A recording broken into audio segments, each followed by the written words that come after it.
Bem-vindos ao Família na Real, gratidão por estar aqui, espero te fazer uma boa companhia. Hoje vamos falar sobre um tema presente em muitas famílias, o pagamento da pensão alimentícia.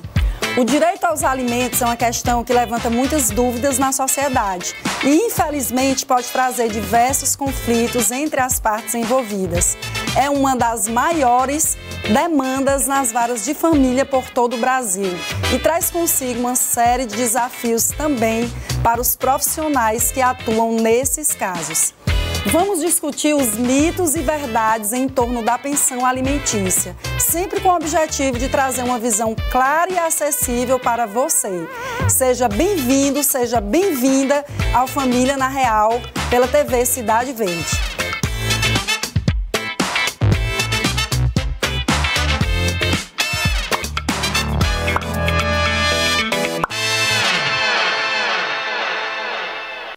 A pensão alimentícia é uma obrigação legal que uma pessoa tem de prover o sustento material de outra pessoa que não possui recursos suficientes para suprir suas necessidades básicas. Geralmente, essa obrigação é aplicada quando há uma relação de dependência financeira entre duas pessoas, como no caso de pais e filhos. As dúvidas a respeito desse tema são diversas. Então, para me ajudar a esclarecer alguns questionamentos, eu recebo hoje um convidado muito especial, Dr. Elton Costa. Ele é especialista em Direito das Famílias e Sucessões, lotado na Vara de Família de Caxias, Maranhão. Mestre em Direito de Gestão de Conflitos. Muito obrigada, Dr. Elton, por aceitar esse convite, por vir aqui falar de um tema tão importante que nos é tão caro também para os profissionais. Seja muito bem-vindo à Família na Real. Boa tarde, Rosa. Eu agradeço imensamente o convite, né? Parabenizo de já pelo programa, tá? Esse espaço de diálogo e nessa perspectiva de trazer informação para além da questão jurídica, né?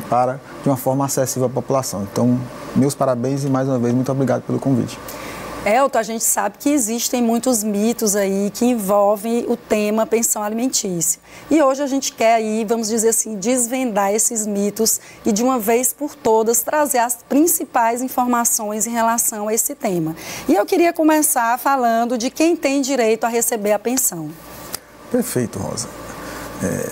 Para os telespectadores entenderem, o Código Civil é a normatização padrão relacionada à questão de pensão alimentícia. Obviamente tem algumas outras leis, mas o Código Civil aqui tem, né, o direcionamento principal. E ele nos diz, né, como você bem sabe, que os parentes, né, cônjuges ou companheiros, aqueles que convivem em união estável, ou seja, os parentes, filhos, né, pais e mães, esposo, esposa, né, e companheiros, podem pedir pensão alimentícia, desde que, né, não possam, como você muito bem pontuou na abertura do programa, não possam prover o seu próprio sustento.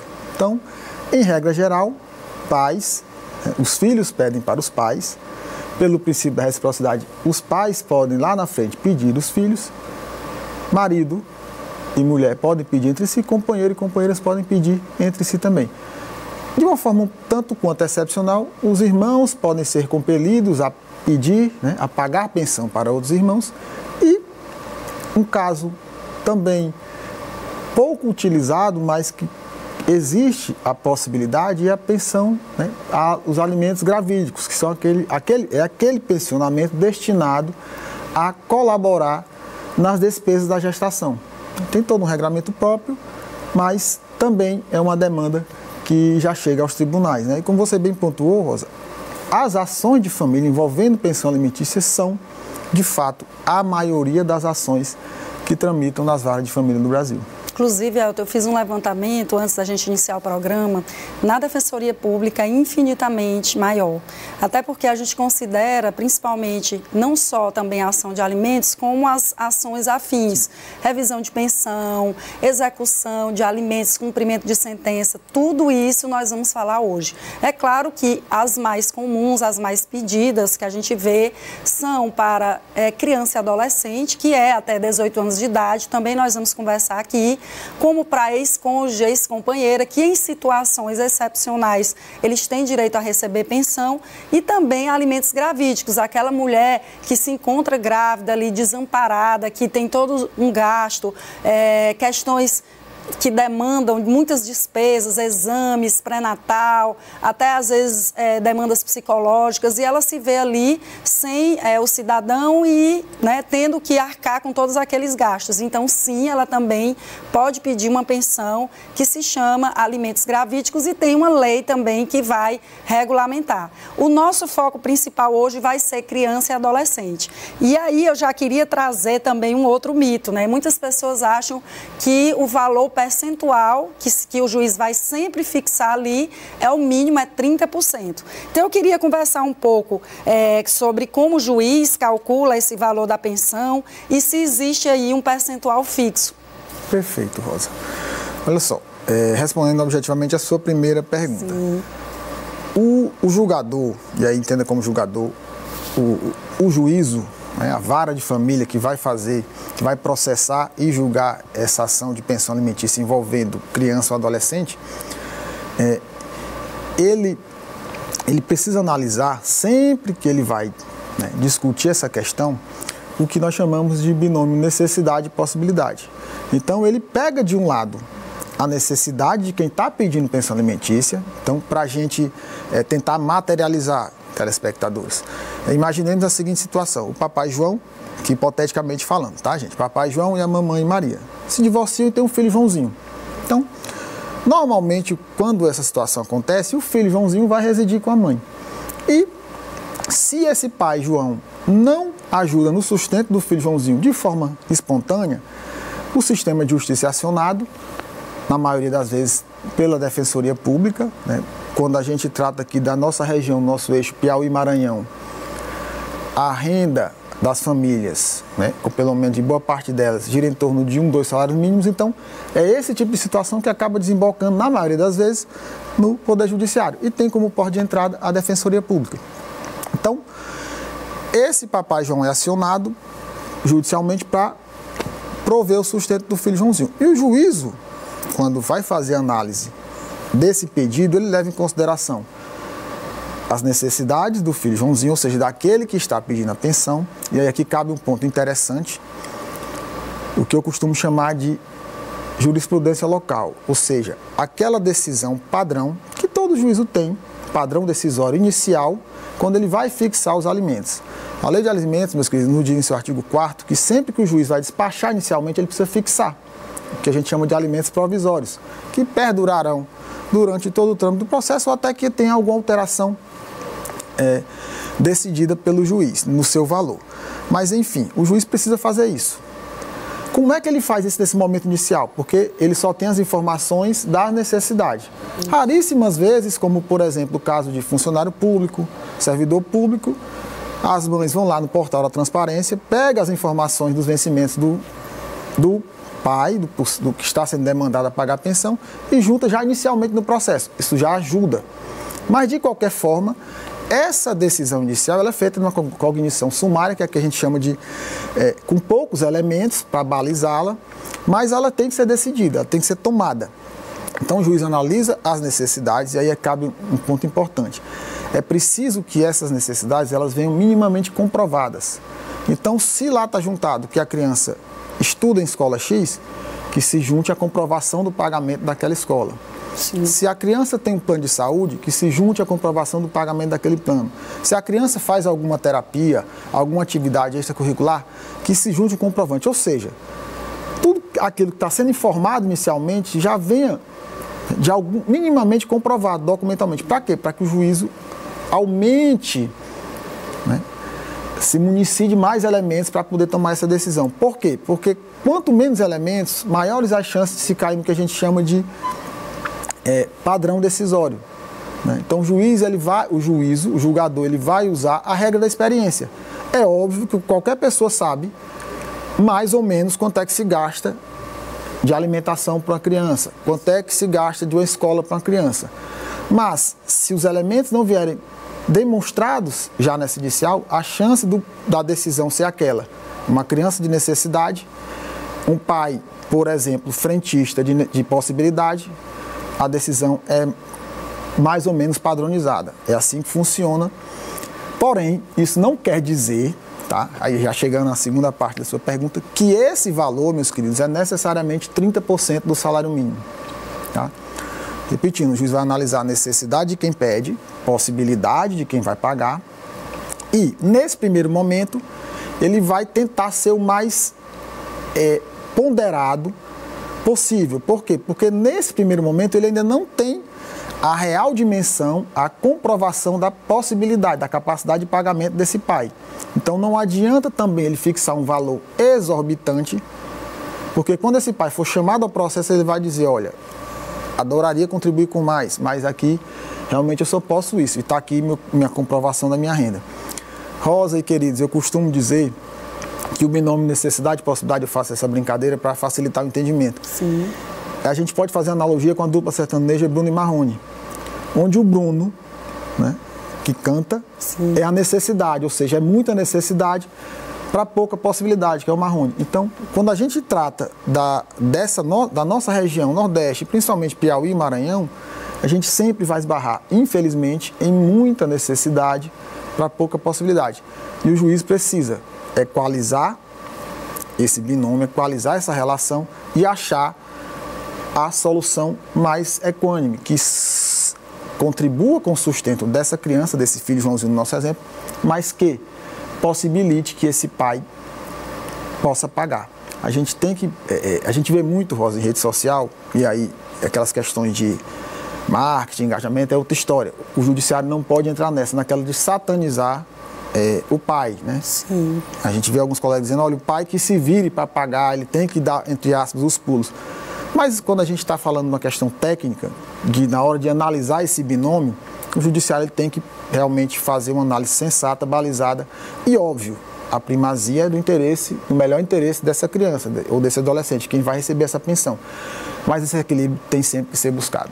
Então, é super importante a gente também chamar a atenção aqui do nosso telespectador que não é esses 30%, que cada caso é um caso, que sempre a gente recebe, né, mães que dizem, olha, fulana está recebendo 30%, por que eu recebo 20%? Então, como o Elton bem pontuou aqui, depende do caso concreto.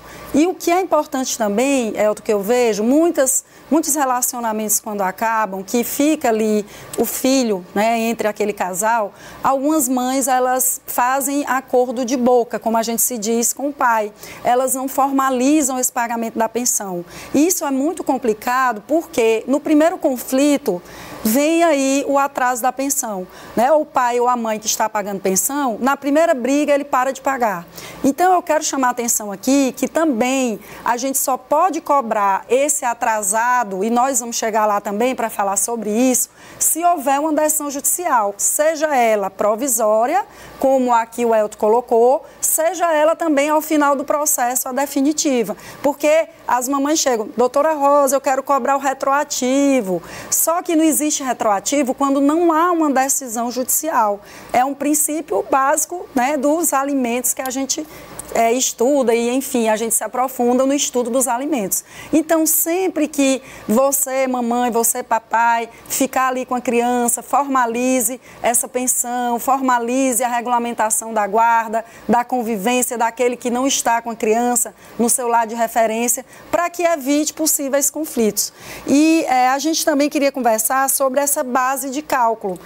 Como é que se daria o pagamento em relação à base de cálculo, que é uma outra dúvida também que as pessoas sempre têm em relação ao rendimento, em relação ao salário mínimo, como é que fica isso? E o doutor Elton, ele tem também uma atividade muito bacana na rede social, fale aí o seu perfil, doutor Elton, quem quiser seguir o doutor Elton, ele está direto lá também, nos conhecemos inclusive através das redes sociais e a gente tem um trabalho muito parecido, muito ativo, tirando dúvidas. Doutor Elton é servidor público também do TJ, lotado em Caxias, Maranhão. Fale um pouco também sobre isso, doutor Elton. Perfeito, Rosa. Como você bem disse, eu sou servidor do Tribunal de Justiça do Estado do Maranhão. Por coincidência, agora, dia 2 de outubro, completarei 18 anos de TJ, né? Então já tenho aí uma certa trajetória. Atuo também nas redes sociais nessa perspectiva de levar conhecimento, de tentar, né, informar da forma mais acessível possível, como eu costumo brincar, uma pegada bem simples, didática, para que as pessoas possam entender, né, para que a gente saia dessa bolha do jurídico e leve a informação de uma forma descomplicada para essas pessoas que têm necessidade de tê-la e para otimizar o sistema de justiça. Porque quando as pessoas são mais bem informadas, elas chegam, inclusive, na defensoria, talvez exigindo, com a possibilidade de exigir coisas impossíveis, né? Minimizada. Esse caso dos 30% é um exemplo claro. Criou-se essa lenda, né, de que pensão alimentícia é pelo menos 30% do salário mínimo e essas demandas chegam, às vezes, na defensoria, às vezes através da advocacia privada, né? Ainda costumo ler petições iniciais padronizadas em que o advogado está lá e pede, olha, que se fixe 30% do salário mínimo, né, com base na doutrina, etc. Então, assim, isso realmente é um mito que precisa ser quebrado e a gente precisa levar informação. Então, quem tiver interesse, tá? Meu Instagram é Elton Costa _TJMA, né? Elton Costa _TJMA, e a gente está lá tentando, né, constantemente de divulgar o conhecimento de uma forma simples. Em relação à sua pergunta, Rosa, nós temos duas bases de cálculo, né, que nós, em regra, utilizamos para fixar o pensionamento alimentar. Um percentual dos rendimentos de quem vai pagar o pensionamento, quando esse pagador tem um vínculo empregatício, né, seja ele servidor público, funcionário público ou seletista, ou seja, a gente tem como fixar, suponhamos que ele seja um funcionário seletista e ganha um salário mínimo por mês. Sim. Então nós temos como fixar. Diante dessa análise do binômio necessidade e possibilidade, não necessariamente, mas pode inclusive coincidir com os 30%, fixar em cima do salário mínimo. Ou em cima, melhor dizendo, do percentual desses vencimentos dele. Essa é a forma mais segura, melhor para quem vai receber, para o credor alimentar. Por quê? Porque a pensão alimentícia ela já é descontada em folha. Ou seja, quando esse pagador da pensão recebe os seus vencimentos, o seu salário, a pensão alimentícia já está descontada. E esse valor é creditado diretamente na conta indicada pelo credor. E aí aqui eu faço mais uma observação. É sempre interessante e, quando possível, que essa conta que vai receber os alimentos seja aberta em nome do próprio credor, da criança ou do adolescente. Porque não raras vezes, Rosa e queridos telespectadores, já aconteceu desse dinheiro ser creditado na conta da mãe e a mãe, por circunstâncias da vida, precisar contrair um empréstimo, precisar fazer alguma coisa nesse sentido. E a pensão, quando cai, o banco acaba retirando, né, para cobrir algum gasto que ela tenha feito, algum empréstimo que ela tenha contraído. O que não impede dela administrar essa conta, não é, doutor? O que não impede. Importante dizer. Qualquer pai ou mãe pode abrir uma conta para o seu filho e ficar como gestor dessa conta junto ao banco. Então, se o dinheiro é descontado do contra-cheque do pai, cai diretamente na conta do filho, o que a mãe faz com a conta pessoal dela, empréstimos que muitas vezes são revertidos, inclusive, no sustento do próprio filho. Sim. Mas o banco não tem nada a ver com isso. Ele vai descontar se tiver a conta negativa. Então, essa é a melhor forma. Inclusive, quando essa pensão é calculada em percentual dos vencimentos, aí incidirão outras questões, como 13º salário, como as férias, como lucros recebidos por esse pagador de pensão. A outra possibilidade, e aí no caso do alimentante, daquele que vai pagar a pensão, não ter um vínculo empregatício formal, ou seja, ele é um profissional liberal, ele é um autônomo, etc., é exatamente o cálculo em cima do salário mínimo. Né? Sim. Então, o juiz vai analisar a necessidade, possibilidade e vai dizer, olha, você não tem um vínculo empregatício formal, ok, mas isso não te exime de pagar a pensão. Então, você vai pagar X% do salário mínimo. Qual é o problema dessa base de cálculo, da pensão incidir sobre percentual do salário mínimo? É porque esse pagamento vai ser feito diretamente pelo papai, né? No caso do nosso exemplo, pelo papai João. Então, potencializa, aumenta a possibilidade da inadimplência, dele deixar de pagar. Por quê? Porque se ele é um profissional liberal, se ele é um profissional autônomo, no mês que ele tiver uma queda de rendimento, aumentam as chances dele atrasar ou dele deixar, inclusive, de pagar, ou pagar a menor, ou seja, pagar uma parte menor do que deveria, né, da pensão alimentícia. Então, basicamente são essas duas possibilidades: em percentual dos vencimentos, quando o pagador de pensão tem um vínculo empregatício formal, ou em percentual do salário mínimo, quando o pagador de pensão não tem vínculo formal. E aí aqui fica mais uma observação, isso aqui direcionado agora para os nossos colegas da advocacia. Sempre que o juízo for fixar em decisão final, ou seja, em sentença, o valor do pensionamento, se esse pagador de pensão, por nosso exemplo, ele tiver um vínculo empregatício, obviamente o juiz vai fixar em percentual dos seus rendimentos. Mas peça que na própria sentença já saia dizendo, em caso de perda do vínculo empregatício, automaticamente já tem um percentual fixado em cima do salário mínimo. Por quê? Porque isso evita se revisitar essa questão em caso de desemprego futuro. E o que a gente vê muito, doutor Elton, são, no caso, mães, né, que são ainda a maioria que ficam ali com os filhos, pelo menos no lar de referência, elas se queixando de terem que sempre ter que ir atrás desse papai, do papai João, para pagar a pensão, porque ou ele paga no dia errado, ou ele paga num valor a menor, justamente porque ele não tem esse vínculo empregatício. Existe esse mito de que aquele que está desempregado não tem que pagar pensão. Muitas vezes chega um papai à defensoria, doutor, olha, eu estou desempregado, não vou pagar pensão.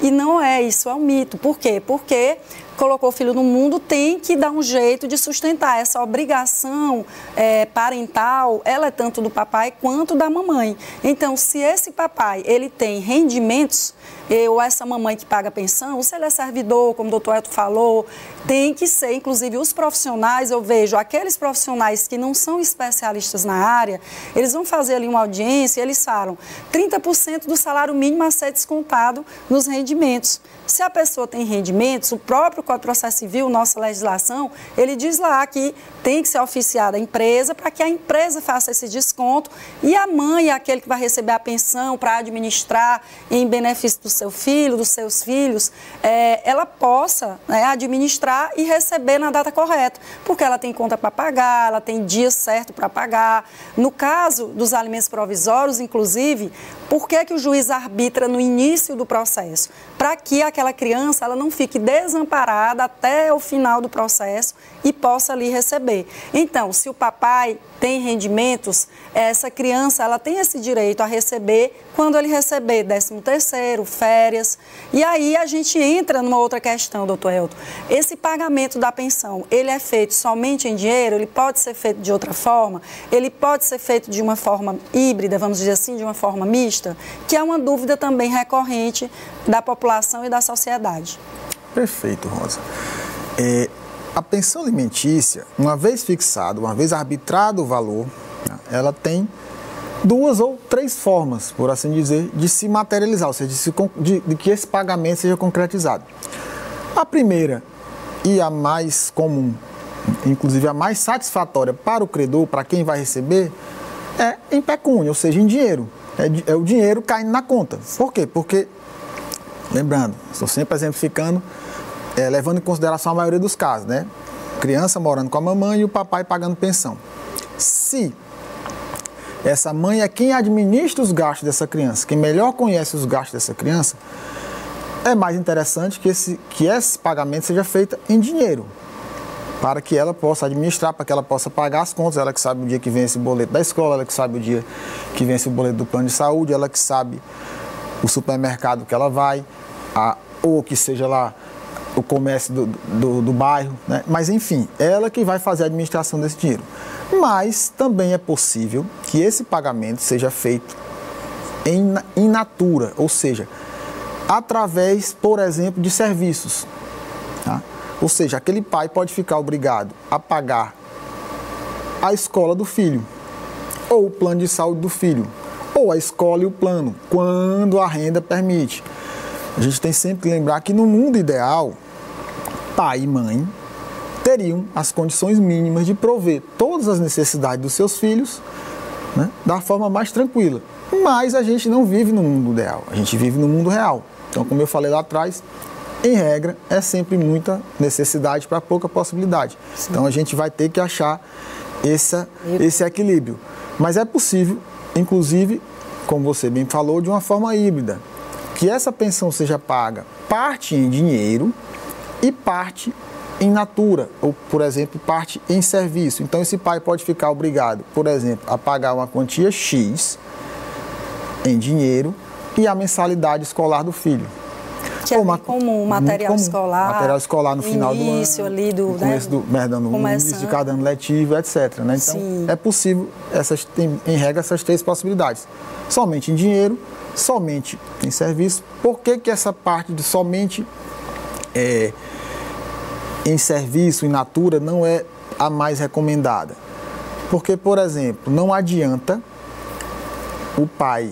Eu já vi isso em processo, o pai insistindo que queria pagar somente a escola porque ele preza pela educação dos filhos. Ótimo, que bom que esse pai, que bom que todo pai prezasse pela educação dos filhos, que a gente sabe que só a educação é que melhora a vida das pessoas. Mas não adianta essa criança estudar numa escola excelente e não ter o restante de forma mínima, de forma digna para sobreviver. Ou seja, ele precisa comer, ele precisa se vestir, ele precisa de um plano de saúde, ele precisa de lazer. Sim.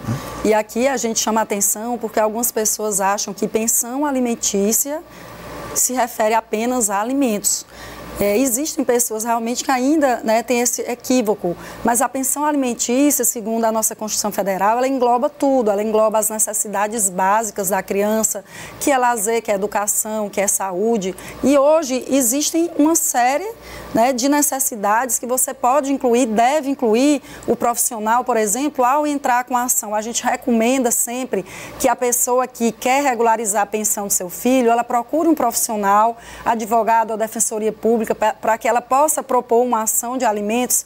E geralmente o profissional, quando ele vai ali pedir os alimentos, além da prova do parentesco, que é a certidão de nascimento, o CPF da criança, a identidade, ele junta uma planilha de gastos, onde ele vai dizer mais ou menos ali quanto é que essa criança ela gasta por mês. E aí pode-se dividir esses gastos, parte em dinheiro, parte em natura, na hora que o pai ou a mãe que for pagar a pensão, ali o juiz vai fixar isso, até porque no eventual atraso da pensão, até para que você calcule aquele valor atrasado, é mais tranquilo se existir ali valores realmente que foram fixados ali, sem ser só in natura. E uma dica também que eu dou, doutor Elton, que eu já vi que é um ponto de conflito, muitas vezes aquele casal ou ex-casal, ele decide fixar, por exemplo, pagamento do plano de saúde e não coloca um teto, e aquele plano de saúde ele aumenta, ele tem uma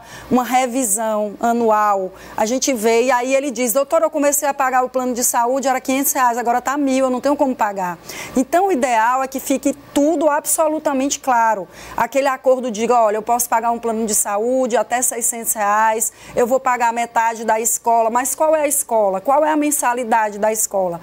A internet. Eu moro numa casa, eu pago conta de água, conta de luz, conta de internet. Hoje você tem que fazer esse cálculo. Se moram 3 pessoas na casa, isso é importante a gente dizer, porque eu recebo essas perguntas sempre no meu Instagram também. Doutora Rosa, a internet entra? Hoje a gente não vive sem internet. Você viu que na pandemia as crianças tiveram ali que estudar em casa e para estudar, para a gente, enfim, fazer uma tarefa de casa, a gente precisa ter internet. Então você pega a quantidade de membros da família, divide o valor da internet e você vai encontrar o valor correspondente ao seu filho. Então, o interessante é que você, para calcular essas necessidades que o doutor Elton se referiu, que você faça esse cálculo. O quanto é que eu pago de escola, quanto é que eu pago de plano de saúde, quanto é que eu pago de internet, dividindo pelos membros da família, quanto é que eu pago de supermercado, eventuais gastos com farmácia, um lazer, um transporte,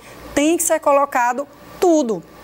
Se ao longo do processo tivermos algum fato novo, você junta. E por que é importante? Doutor Elton pode falar da experiência pessoal sobre a filha dele. Eu peço que você fale, doutor Elton, porque você é ativo, né, nessa causa, vamos dizer assim. E eu quero trazer isso justamente porque nós vamos para uma outra pergunta, que é o quê? Se todo filho recebe o mesmo valor de pensão.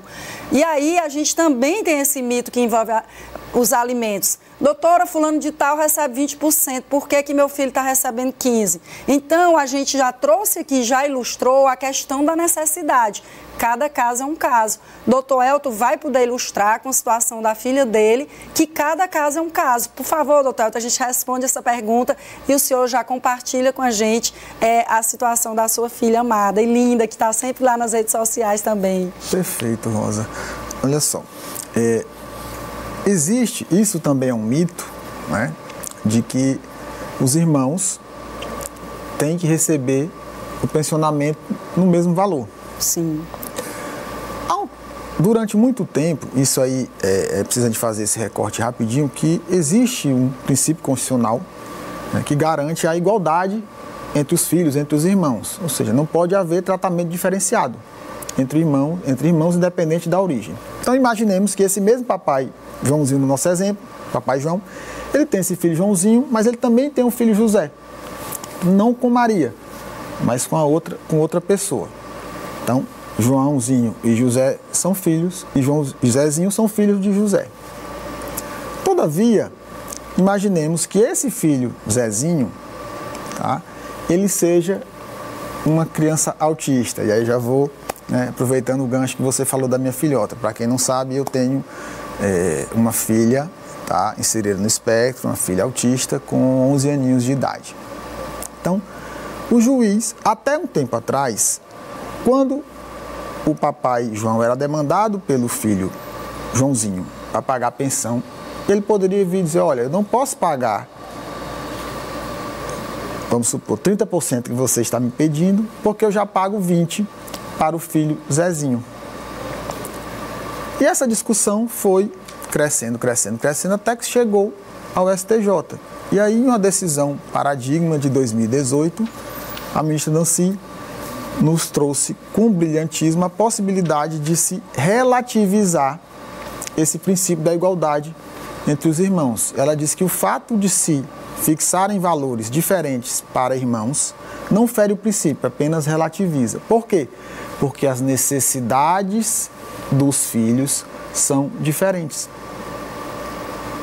A capacidade é a mesma, é o mesmo papai que vai pagar para os dois filhos.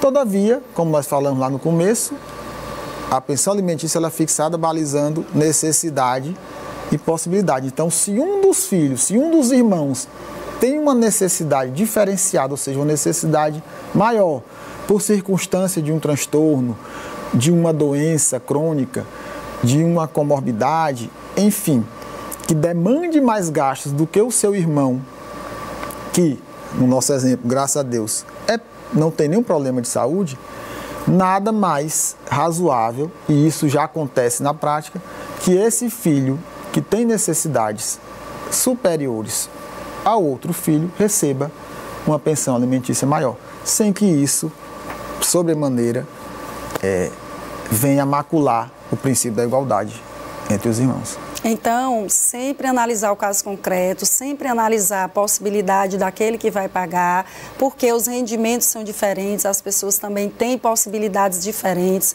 Sempre analisar a necessidade. Eu quis trazer a questão da filha do Elton, porque hoje ele é uma pessoa que voltou todos os seus estudos para a questão do autismo e hoje ele fala sobre isso nas redes sociais dele, não é, Elton? Inclusive sobre pensão alimentícia, nós já fizemos live desse jeito. Enfim, é uma pessoa que hoje se destaca, inclusive é convidado aí pelo Brasil afora para falar desse tema.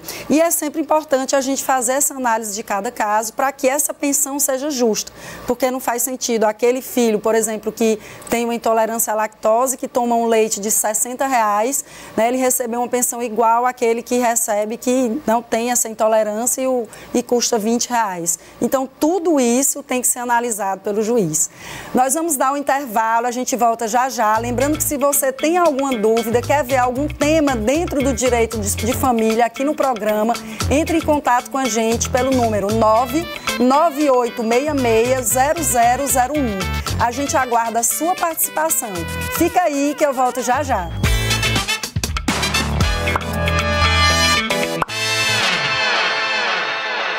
Estamos de volta com Família na Real pela TV Cidade Verde. Hoje falando sobre pensão alimentícia. O não pagamento da pensão alimentícia pode gerar graves consequências e os famosos não estão imunes a essas regras. Vários, inclusive, já enfrentaram a prisão por não cumprir com suas obrigações alimentícias. Quem traz alguns casos para a gente relembrar é ele, Péricles Mendel. Vamos acompanhar? Olá, doutora Rosa, um prazer estar aqui mais uma vez e hoje eu separei alguns casos de famosos que tiveram a prisão decretada pelo não pagamento da pensão alimentícia. Eu separei em especial o do Carlos Alberto da Silva, o mendigo, ele que foi detido em junho desse ano por dever R$246 mil em pensão. Tem também o André Gonçalves, que foi preso em julho de 2022, ele tinha uma dívida de mais de R$112 mil. E um caso também bem emblemático que foi o do Dado Dolabella, ele que foi preso em 2018, na época ele devia R$196 mil, ele já havia sido detido anteriormente pelo mesmo motivo. E eu queria saber, doutora Rosa, à luz do direito da família, qual o valor que é estipulado para que cada pai pague a pensão alimentícia, se tem a ver com o que ele ganha ou se tem a ver com a quantidade de filhos que ele tem, como é que é feito esse cálculo. E eu também gostaria de saber se a prisão ela tem a ver com o valor que ele deve ou não, e se sempre é o pai que vai ter que pagar a pensão alimentícia, se existe uma idade até quando o pai vai ter que pagar com essa pensão alimentícia.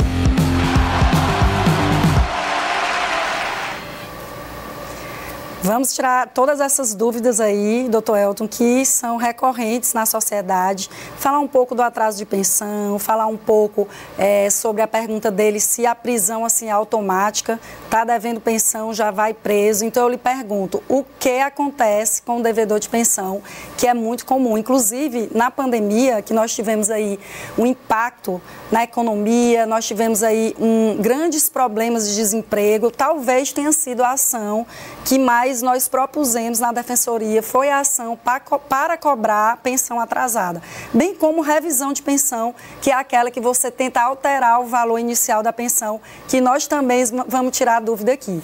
Vamos lá, doutor Elton. Perfeito, Rosa. Pérez trouxe alguns casos aqui de famosos, né? E realmente nem eles estão imunes às consequências, né, do inadimplemento, ou seja, do atraso no pagamento da pensão ou, inclusive, na ausência do pagamento, né? Então, o que a lei nos traz? Ela nos diz que o atraso no pagamento da pensão alimentícia ela tem duas consequências básicas para o alimentante, para aquele que paga a pensão. A mais gravosa diz respeito, a mais grave diz respeito a esses casos que nos foram trazidos aqui, que é da prisão civil por débito alimentar. A gente precisa deixar isso aqui claro, que a prisão civil por débito alimentar ela não tem o mesmo caráter sancionador, por exemplo, de uma prisão criminal por cometimento de crime. Tá? A função da prisão civil não é sancionar, não é castigar o devedor da pensão, mas sim fazer com que ele pague. É uma técnica executória que é lançada à mão pelo credor para dizer, olha, ele não pagou. Então, o juiz pode ir lá, você não pagou, então eu vou decretar a sua prisão civil para que você pague. Tanto assim que, pelo menos na minha experiência forense, a maioria dos casos, o papai não chega a ficar preso. Ele vai detido e naquele trâmite ali de comunicação com o juízo, como a gente costuma brincar no interior, no passe de mágica o dinheiro aparece e aí ele não chega sequer a ser conduzido, né, ao presídio. Mas, enfim, existe essa possibilidade, ou seja, atrasou pensão alimentícia, e aí aqui é um outro mito que a gente vai aproveitar e desmistificar. Existe uma confusão entre os 3 meses, se precisa esperar 3 meses para cobrar a pensão com a possibilidade dele ser preso ou não. A resposta é não.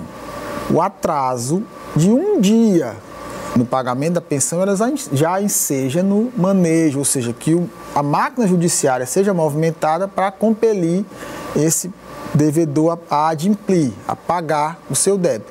Obviamente, por uma questão de bom senso, se padronizou que se espere pelo menos de 30 dias de atraso. Então, a partir de um mês, de 30 dias, ou seja, se o pagamento da pensão, e aí aqui não vai entrar aquela pensão em regra, do desconto em folha de pagamento, porque essa aí é mais garantida, como nós já dissemos, mas se aquela pensão que o papai tem que depositar, suponhamos, todo dia 30 de cada mês na conta da mãe.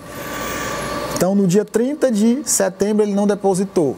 A partir do dia 1º de novembro, ou seja, 30 de outubro, 1º de novembro, essa mãe já pode procurar o judiciário para dizer, olha, ele está atrasado um mês. E o que é que a lei diz? O atraso de até 3 meses é o que permite que aconteça isso, que nos foi trazido aqui nos exemplos do mendigo e do outro ator, né? Que é que o judiciário, sendo movimentado, decrete a prisão civil desse devedor de pensão por até 3 meses, por até 90 dias. Então, recentemente saiu uma decisão, inclusive do STJ, você deve lembrar, dizendo que o juiz agora, quando ele sair do período mínimo de prisão civil, que é de 30 dias, se ele decretar por 40, por 60, por 90, ele tem que fundamentar. Sim. Né? Se ele mantiver, obviamente, na possibilidade mínima, que são os 30 dias, ele não tem que fundamentar. Está atrasado, decreto por 30 dias. Mas, então, como é que normalmente acontece para se decretar por 60, por 90? Quando a gente tem aquele caso do devedor quanto mais. Né? Aquele devedor que não deixa de pagar porque não pode. É aquele que não deixa de pagar porque não quer. Então, nessas situações, o juiz pode ir escalonando. Na primeira vez decreta 30, na segunda 60 e nas outras vezes 90. Tá? Sem, obviamente, a possibilidade, sem excluir a possibilidade de um possível cometimento de crime de abandono material, etc. Mas, enfim, existe a possibilidade. Atrasou, pode ser pedida a prisão civil desse devedor de pensão. A outra possibilidade, quando a dívida transcende esses 3 meses mais urgentes, né, os 3 meses ali pertinhos do ajuizamento, do 4º mês para trás, como a gente costuma dizer, aí vai se buscar a expropriação de bens, é o que a gente conhece como o procedimento de constrição patrimonial, ou seja, vai se buscar bens ou valores, e aí o sistema de justiça hoje tem todo um rol de mecanismos de tentar expropriar bens, como dinheiro, em conta, como automóveis, como, deixando aqui na nossa realidade, né, já tivemos casos de, por incrível que pareça, o cidadão não pagava a pensão alimentícia, mas tinha bicicleta, hoje está muito na moda, tinha bicicleta de 20 mil reais. Sim. Né? Então, ele vai ter que comprar talvez agora uma barra circular ou uma bicicleta bem mais barata, mas aquela bicicleta foi expropriada para, né, que esse pensionamento atrasado fosse adimplido. Então, são basicamente essas duas possibilidades. A dívida mais recente, que são aquelas 3 até de 1 mês a 3 meses de atraso, isso pode ensejar na prisão civil. E do 4º mês para as mais antigas, já que chega, por exemplo, às vezes o pai está devendo 1 ano de pensão, então as 3 mais recentes, ele corre o risco de ser preso, se não adimplir, se não pagar quando for chamado no processo. As outras 7 mais antigas, o sistema de justiça vai buscar bens, né, ou valores para satisfação dessa pensão em atraso. E a gente vê muitos casos, doutor Elton, de pessoas que não acreditam, que acham que nunca vai acontecer com eles, que eles não vão ser presos, que de fato, enfim, a gente sabe que nem todo mundo, e por diversas razões, o judiciário, às vezes, as pessoas acham que vai demorar, né? E realmente demora por uma série de fatores, estrutura, enfim. Mas essa prisão ela é automática, então é importante a gente esclarecer que existe o contraditório e ampla defesa. A partir do momento que o cidadão atrasa, como o doutor Elton colocou, até 3 meses, você pode propor uma ação de execução de alimentos ou de cumprimento de sentença, dependendo do título, se for uma sentença, se for um acordo, e a partir daí vai existir um processo. Aquele cidadão ele vai ser citado, ele vai apresentar a defesa dele, ele vai justificar o porquê que ele não pagou. Eu fiquei doente, eu fui acidentado, eu estou desempregado. E aí existe uma série de possibilidades. Ele pode pedir um parcelamento, aquele que vai receber a pensão, ele pode aceitar, o juiz pode marcar uma audiência, vai existir um processo. Se porventura esse cidadão não apresentar a defesa dele, dependendo da modalidade de execução, que pode ser a prisão, que pode ser a penhora, como o doutor Elton colocou, aí sim ele pode ser preso. E é importante também a gente dizer que o fato dele ser preso, que é uma medida aí mais educativa do que coercitiva, como o doutor Elton colocou, não vai eximir dele pagar aquele valor. Então, o fato dele ser preso, a dívida continua lá. Todo mês, se ele continuar atrasando, aquela dívida vai aumentando, igual uma bola de neve. Então, a gente sabe hoje que uma das maiores dificuldades do profissional que atua na área de família, que cobra essa pensão, é exatamente localizar os rendimentos do devedor, localizar bens do devedor, localizar valores do devedor. E graças a Deus, né, doutor Elton, e as ferramentas hoje que a Justiça tem, existem várias situações de que o juiz pode se valer. Você é um expert, podia falar um pouco rapidamente do Cisbajude, do 139, que é o Poder Geral de Cautela. Hoje a gente sabe até que cartão de crédito pode ser suspenso. Então você, devedor de alimentos, que recebe uma citação da Justiça para apresentar uma defesa num processo de alimentos que você está devendo, alerta, procure um profissional urgente para fazer sua defesa, até porque o prazo é muito pequeno. Você tem 3 dias para apresentar uma defesa ou 6 dias se for através da defensoria. E se você se mantiver inerte, ou seja, não falar nada, você pode ser preso imediatamente. E aí esse contraditório, essa oportunidade que você teria de se defender e de explicar o que aconteceu, você vai perder. Então, doutor Elton, eu queria que você falasse um pouco dessas ferramentas que hoje o judiciário ele tem para, vamos dizer, constranger, obrigar o devedor a pagar a pensão atrasada. Perfeito, Rosa. Hoje o judiciário ele tem já há algum tempo, né? Ele tem algumas ferramentas, tá, de busca de bens e valores e como mecanismo também de compelir esse devedor a satisfazer esse débito. Então, por exemplo, nós temos o Cisbajude, tá, que é um sistema diretamente ligado ao Banco Central, que ele faz um rastreio de todas as contas, tá, de todos os investimentos, de todas as movimentações financeiras desse devedor de pensão alimentícia.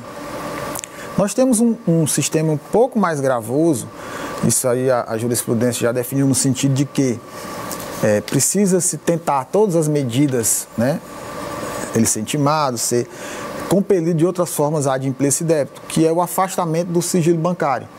Isso aí é um pouco mais gravoso e esse aí ele vai em situações bem mais a fundo na vida desse devedor, tá? Mas nós temos também, por exemplo, o sistema InfoJude, que é relacionado a imposto de renda, tá? Então nós temos como vasculhar junto à Receita Federal as informações cadastrais desse devedor. Nós temos o Renajude, que hoje, pelo menos já no PJE, no Tribunal de Justiça do Maranhão, já é permitido que através de um simples comando, antigamente tinha que oficiar para os órgãos de trânsito, hoje através de um comando já pelo próprio sistema, o juiz tem como bloquear a carteira de motorista ou bloquear, dar uma ordem de bloqueio de circulação de um veículo titularizado pelo devedor de pensão. Então, cada vez mais, né, isso aí eu estou falando só de sistemas oficiais do que o judiciário tem à disposição. Sim. Mas você, como ator das redes sociais, sabe que existem outros sistemas, né, privados, extrajudiciais, de busca de bens e valores, que aí havendo essa pesquisa extra, que infelizmente o judiciário não dispõe dessas ferramentas ainda, mas isso pode ser comunicado no processo. Então o credor vai dizer, olha, ele está dizendo que não tem, mas eu fiz a busca aqui no sistema tal e está aqui a comprovação. Então é perfeitamente possível isso. E uma que aqui cabe uma observação, que por conta desses sistemas informatizados, muitos advogados, muitos credores esqueceram da antiga penhora. Aquela que o oficial de justiça vai lá, né, no local indicado pelo credor, com mandado de penhora, buscar. Então esse caso da bicicleta que eu falei, não foi encontrado através de sistema. Foi informação da parte credora de que o devedor possuía uma bicicleta, né, de 20 mil reais. E o oficial de justiça foi lá, encontrou a bicicleta, penhorou para satisfação do débito. Então, às vezes, o credor, nós já tivemos casos do credor ter aqueles, eu não sei como é que chama, paredões de som, né? Sim. Acho que o termo é esse. Sim. Que valiam 3, 4 vezes o débito alimentar. E aí o paredão foi penhorado e foi vendido para quitação do débito. Então, essa penhora, a antiga penhora, né, e a avaliação lá que saiu mandado, o oficial de justiça botava debaixo do braço e ia lá cumprir, ainda existe. Então a gente tem que lembrar muito dela, porque muitas vezes, principalmente nas cidades pequenas, né, ou o devedor não é um ator famoso, ou não é um jogador de futebol. Então esses outros meios, né, de buscar satisfação, eles devem ser realmente levados em consideração. A gente sempre vê na questão do devedor de alimentos que nem sempre o devedor de alimentos ele é uma pessoa negligente, ele é uma pessoa irresponsável. Pode acontecer de fato que ele tenha tido um problema, ele foi demitido do trabalho, ele esteja desempregado, ele esteja com dificuldade de cumprir, de honrar o pagamento da pensão. Nem todo pai é negligente, a gente sabe disso. Mas o que a gente sempre está dizendo, né, conversando com os nossos constituintes, é que numa situação dessa, você converse com a mãe, ou se não for possível, você, através de outra pessoa, você avise, eu vou atrasar. E uma outra situação também importante é você comunicar ao juiz para que aquele valor reduza, né? E é sobre isso até que a gente vai falar já, né? Mas você pode ali tentar diminuir essa pensão. Se eu estou pagando uma pensão e essa pensão ela está muito alta porque mudou a situação fática, eu fiquei desempregado, eu constituí nova família, juntou tudo e eu não estou conseguindo honrar, eu posso pedir essa revisão de pensão alimentícia. E aqui a gente já entra numa outra dúvida, que é até quando o pai ou a mãe deve pagar a pensão alimentícia. Nós sabemos que criança e adolescente existe uma presunção absoluta dessa necessidade. Basta ali a mãe ou o pai que está com aquela criança comprovar o parentesco para que ele receba a pensão. E aí, uma situação de um filho maior de idade, existe ali um limite, doutor Elton? Vamos tirar essa dúvida. Perfeito, Rosa. Só recapitulando aí que eu me lembrei que o Pélix fez uma pergunta, se é sempre o pai quem paga a pensão, sim, a gente também precisa esclarecer isso. Isso. A obrigação de sustento dos filhos é de pai e mãe. Então, a partir do momento que o filho ou os filhos vivam sob os cuidados exclusivos do pai, nada impede que ele, né, que esses filhos, representados por esse pai, demandem a mãe. Então sim, tá, gente? É perfeitamente possível que a mãe seja compelida a pagar a pensão alimentícia para os filhos. Conto nos dedos das mãos, às vezes que isso aconteceu na minha trajetória do TJ. Por quê? Como a gente falou no começo, na maioria das vezes, quando há o rompimento, né, do vínculo entre pai e mãe, os filhos vão morar com a mãe. Então, por isso que na maioria das vezes a gente vê o pai sendo demandado judicialmente. Mas, como você bem pontuou, criança e adolescente, presume-se que eles precisam do sustento dos pais. Por uma simples razão, porque eles não têm, em regra, como proverem o próprio sustento. É uma característica, uma condição inerente ao fato de ser criança ou ser adolescente. Atingida a maioridade civil, ou seja, os 18 anos, presume-se que aquele filho não precisa mais do sustento dos pais. Atingiu a maioridade civil, pode, né, viver, pode prover o seu próprio sustento, pode caminhar com as próprias pernas. Mas a gente sabe que na vida real nem sempre é assim, né? 18 anos está entrando em faculdade, está mudando, né? Ali saiu da fase de estudante colegial, mas passou para estudante universitário. Então hoje é tranquilo, é perfeitamente possível que um filho continue recebendo pensão alimentícia, né? Continue sendo sustentado pelos pais, mesmo depois da maioridade, desde que se observe algumas condições. Primeira, que ele comprove, porque aí aquela presunção de que não precisa mais, de que precisa do sustento dos pais, porque não pode prover por si só os alimentos, acabou quando ele atinge 18 anos, então ele precisa agora comprovar que precisa ainda do sustento dos pais após os 18, esse é o primeiro requisito. O outro requisito é que ele esteja estudando, seja um ensino técnico, seja um ensino universitário, tá? E, em regra, salvo raríssimas exceções, decisões que a gente já viu aí bem escassas, essa pensão excepcional, porque a gente tem que entender ela como excepcionalidade, passa dos 24 anos. Então, são esses requisitos. Até 24 anos, que esteja estudando e que comprove que ainda precisa do sustento dos pais. Entra uma outra possibilidade, que aí eu volto a fazer o recorte para o caso da minha filha.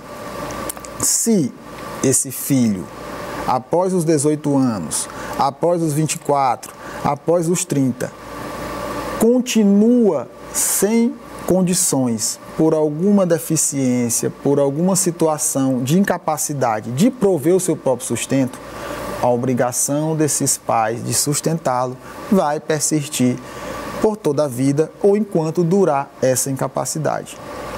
Então, se o filho tem alguma deficiência que o impossibilita de trabalhar, de prover o seu próprio sustento, é óbvio que esses pais, e aí entram pai e mãe, serão obrigados a prover o seu próprio sustento enquanto vida ele tiver.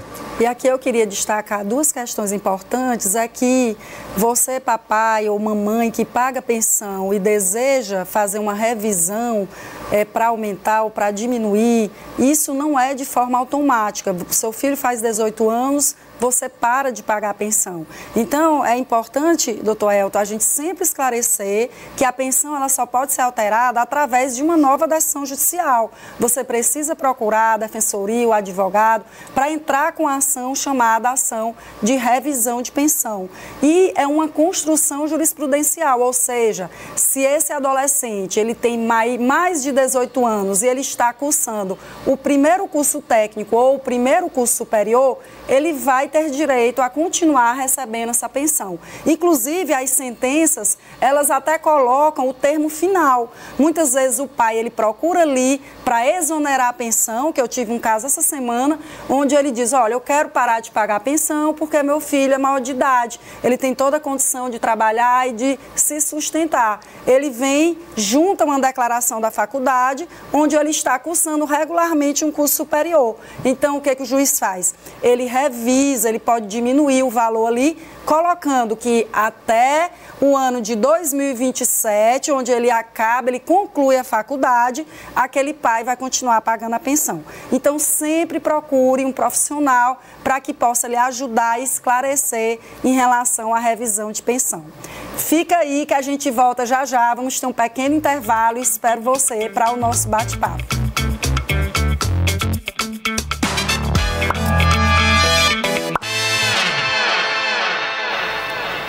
Estamos de volta com Família na Real pela TV Cidade Verde, hoje falando sobre pensão alimentícia. Vamos continuar então tirando algumas dúvidas e para isso eu conto com a ajuda do especialista em Direito das Famílias e Sucessões, Dr. Elton Costa. Então nós vamos agora tirar uma dúvida, Dr. Elton, que é uma questão bastante recente, atualizada, sobre o protocolo de gênero, como isso tem influenciado nas decisões judiciais. Então eu queria que você falasse aí da sua experiência em Caxias, se tem tido já assim, algumas decisões judiciais. Na vara que eu atuo, já tenho decisões da juíza em que ela aumenta ou reduz baseada no protocolo. Perfeito. O protocolo de julgamento com perspectiva de gênero editado pelo CNJ, ele veio na perspectiva de tentar minimizar algumas distorções socioculturais que, por óbvio, respingavam, né, adentravam o sistema de justiça. Então, imaginemos aquela situação em que um casal se divorcia e aí aquela mulher que passou todo o relacionamento, todo o casamento, todo o período convivencial como cuidadora, né, do lar e dos filhos. E aquele marido, o provedor. Então, não raras vezes acontece de quando esse casal se divorcia, essa mulher sequer sabe a conta bancária desse casal. Então ela chega ao processo, às vezes sem informação, não é porque ela não queira, é porque ela realmente não sabe. Ela só sabe dizer, olha, eu sei que talvez ele tenha uma conta no banco X, e ele tem um comércio assim, assim, assado, mas ela não tem informação nenhuma. Por quê? Porque durante toda a situação, ela foi a cuidadora dos filhos e ele foi o provedor. E o protocolo para o julgamento com perspectiva de gênero do CNJ, ele veio e diz, olha, julgador, debruce sobre essas questões com mais cuidado e tome as providências necessárias para evitar que, se existe alguma violência sendo praticada ali, se perpetue, ou para evitar que alguma violência comece a acontecer, ou para equilibrar o máximo possível essa situação de desequilíbrio existente nessa relação que foi trazida nesse processo. Então, fazendo um recorte para a pensão alimentícia, recentemente nós tivemos inclusive uma decisão, o magistrado que eu trabalho até brinca, foi feita a 4 mãos, porque tinham questões bem graves, inclusive de fraude à partilha, ocultação de patrimônio, etc. Mas na perspectiva da pensão alimentícia, o protocolo nos foi super importante, inclusive a minuta, a decisão, a sentença, ela é toda balizada no protocolo, ela tem um protocolo do CNJ como fundamento, como esqueleto, né? Sim. Então, na perspectiva da pensão, foi levado em consideração o trabalho invisível, ou trabalho reprodutivo, ou trabalho não remunerado da mãe, que era a cuidadora dos filhos e passava a maior parte do seu tempo útil cuidando deles. Então, nessa perspectiva, o protocolo foi super importante para dizer, olha, julgador, preste atenção que tem um desequilíbrio aí. Não faz sentido, e nesse caso os dois, pai e mãe, têm renda. Mas na hora de fazer o cálculo, o fato dessa mãe dispor do seu tempo, conviver mais tempo com seus filhos, foi levado em consideração, e a participação dela na contribuição do sustento dos filhos foi diminuída em termos de pecúnia. Por quê? Porque ela já entrou no cômputo da parte dela o tempo que ela disponibilizava pelos filhos. Então, essa perspectiva nos foi trazida com o protocolo de julgamento com perspectiva de gênero e é simplesmente sensacional, porque isso deve ser cada vez mais aplicado. Por quê? Além de ser obrigatório, hoje todos os profissionais têm que se capacitar nesse sentido. Falava com a doutora Keila, nossa primeira convidada, maravilhosa, foi muito bom. A gente já falou sobre esse assunto, que muitas vezes a mulher ela renuncia até a sua profissão, renuncia aos seus estudos para se dedicar aos filhos. Então, esse cálculo, ele está desequilibrado. Como eu posso, na hora do quesito ali, possibilidade, eu dizer, a mulher vai pagar a mesma coisa que o homem. E claro, eu estou falando de mulher aqui, mas poderia ser o contrário, poderia ser o homem que se dedica 24 horas a cuidar do filho. Só que nós sabemos que pela própria história, cultura, o provedor era o marido, ou o pai, o filho, né? E a mulher que se dedicava. Então, esse cálculo, ele está desigual. Então, na hora de fixar a pensão, o juiz tem que levar em consideração a questão desse protocolo. E, cada vez mais, nós temos cursos e capacitações para os profissionais, inclusive nós da área que pedimos, defensores, advogados, cada vez mais temos que construir essa jurisprudência no sentido de aplicar, tanto na revisão de pensão, quanto também na fixação do valor. E aqui, Elton, para finalizar, uma dúvida aqui, que foi excelente o nosso bate-papo, eu queria falar sobre a teoria da aparência. O que a gente mais vê hoje nas varas de família, nos atendimentos, são as pessoas chegando com prints do Instagram, com prints do Facebook, com fotografias. Olha aqui, doutora, como é que esse pai está bem aqui, andando de lancha, hospedado no melhor hotel do Rio de Janeiro, e ele está chorando miséria no processo, dizendo que não pode pagar R$500 de pensão. E aí eu queria que você falasse um pouco sobre isso. Perfeito, Rosa. A teoria da aparência, ela é, de uma forma bem simplória, ela se traduz da seguinte forma. Quando aquele que é compelido a pagar pensão chega no processo, e como você bem disse, olha, eu não posso pagar esse valor, tá aqui, olha, eu só ganho isso. E às vezes até tem documentalmente, ele só ganha aquilo que ele está alegando. Todavia, porém, contudo, ele exterioriza, ele aparenta no seu cotidiano, na sua vida, um padrão de vida incompatível com aquela renda. Então é impossível alguém que tenha uma renda verdadeira de um salário mínimo possuir um carro que custa R$100.000. A conta não fecha.